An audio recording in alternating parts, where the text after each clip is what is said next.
राधे राधे प्रिय भक्तों।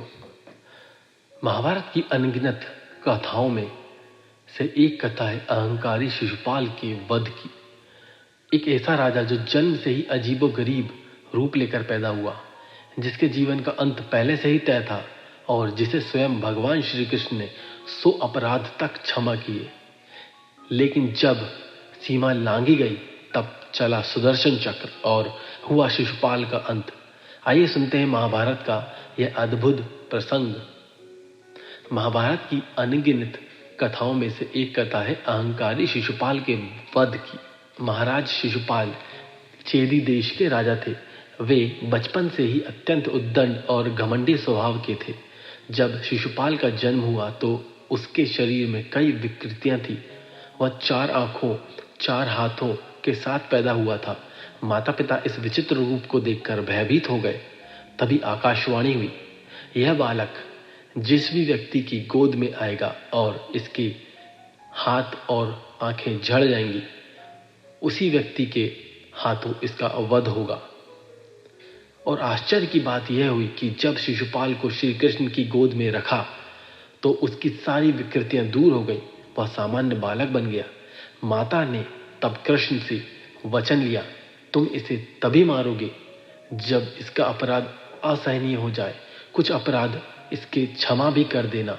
श्री कृष्ण ने वचन दिया कि मैं शिशुपाल के 100 अपराध क्षमा करूंगा। कालांतर में जब युधिष्ठिर ने राजसूय यज्ञ का आयोजन किया तो सभी राजाओं और महापुरुषों को आमंत्रित किया गया। उस यज्ञ में अग्र पूजा का आयोजन हुआ, जहां यह निश्चय किया गया कि सबसे महान पुरुष का पहले पूजन किया जाएगा।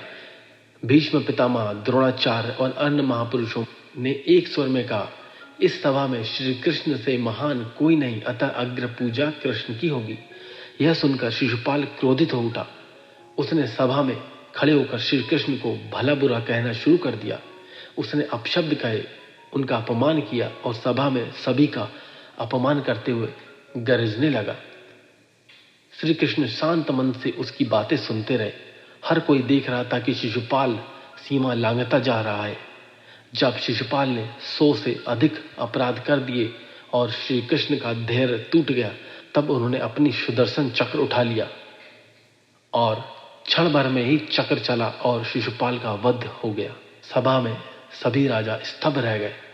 देवताओं ने आकाश से पुष्पवृष्टि की और श्री कृष्ण की जय जयकार गूंज उठी।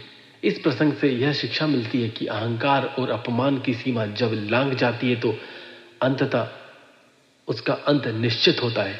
धैर्यवान भी तब तक सहन करता है जब तक धर्म की मर्यादा बनी रहती है। राधे राधे।